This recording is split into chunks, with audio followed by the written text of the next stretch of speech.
Les empires chrétiens du Haut Moyen Âge.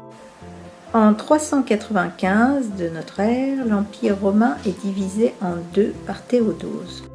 D'un côté l'Empire romain d'Occident, de l'autre l'Empire romain d'Orient, ou alors l'Empire byzantin avec pour capitale Constantinople. Dans cet empire byzantin, on parle grec. De 527 à 565, l'empereur Justinien est à la tête de l'empire byzantin. Il souhaite rétablir la puissance perdue de l'empire romain. Il part à la conquête de nouveaux territoires, en Afrique du Nord, en Italie, au sud de l'Espagne. Il se lance dans une politique d'embellissement de la ville, de Constantinople.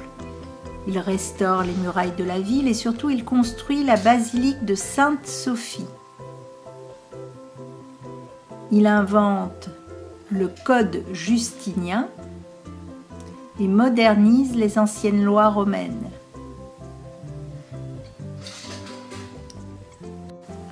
Avec à sa tête l'empereur Justinien, l'empire byzantin jouit d'une grande prospérité. Tout va bien. L'économie, la vie culturelle et artistique est très dynamique. L'empereur a tous les pouvoirs. On l'appelle le basileus, ce qui veut dire en grec le roi. Il a une autorité quasiment illimitée. Il contrôle l'armée, il est couronné par le patriarche et il est considéré comme le représentant de Dieu sur terre. Il intervient donc aussi dans les affaires religieuses. Son pouvoir religieux fait de l'Empire byzantin une théocratie. Une théocratie est un système politique dans lequel le dirigeant gouverne au nom de Dieu. Constantinople, la capitale de l'Empire, est la ville où réside l'empereur. C'est une ville dynamique, un carrefour commercial et culturel. Les Byzantins sont chrétiens mais pratiquent un christianisme différent. Ils sont orthodoxes. L'Église orthodoxe est dirigée par le patriarche de Constantinople, qui est nommé par l'empereur. Les prêtres byzantins se marient et sont autorisés à porter la barbe.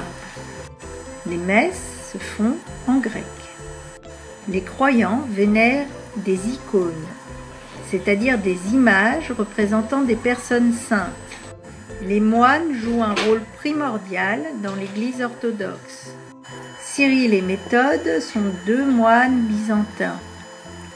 Dès le IXe siècle, on envoie des moines byzantins pour essayer de convertir les peuples slaves. Cyril et Méthode ont créé un alphabet, l'alphabet cyrillique, pour traduire la Bible en slave. L'Église romaine et l'Église orthodoxe se séparent en 1054. On appelle cela le schisme. L'Église orthodoxe ne voulait pas reconnaître l'autorité du pape de Rome. Charlemagne est le nouvel empereur du royaume d'Occident. En Occident, c'est la dynastie des Carolingiens, après celle des Mérovingiens. Charlemagne est le roi des Francs. Il règne entre 768 et 814. Il agrandit son royaume vers l'est. Charlemagne est couronné empereur par le pape en 800 à Rome. Le pape, abandonné par les Byzantins, menacé par les Lombards, cherche une protection. C'est pourquoi il choisit Charlemagne. Les insignes impériaux de Charlemagne. Lors de son couronnement, Charlemagne reçoit la couronne, qui symbolise le pouvoir royal, le globe, qui symbolise le pouvoir universel, surmonté d'une croix, ce qui symbolise le christianisme. Enfin, Charlemagne reçoit l'épée, qui est le symbole du pouvoir politique et militaire, et son fourreau. Charlemagne décide que la capitale sera Aix-la-Chapelle. Charlemagne fait d'importantes conquêtes durant son règne. Pour rivaliser avec l'Empire byzantin, il développe les arts, la culture et l'éducation. Il encourage la copie de manuscrits latins et impose une nouvelle écriture simplifiée, la minuscule caroline.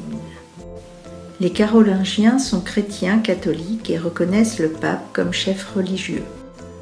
En orange, l'Empire byzantin.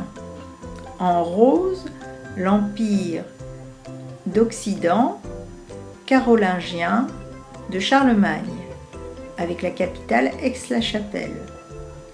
En vert, le monde musulman.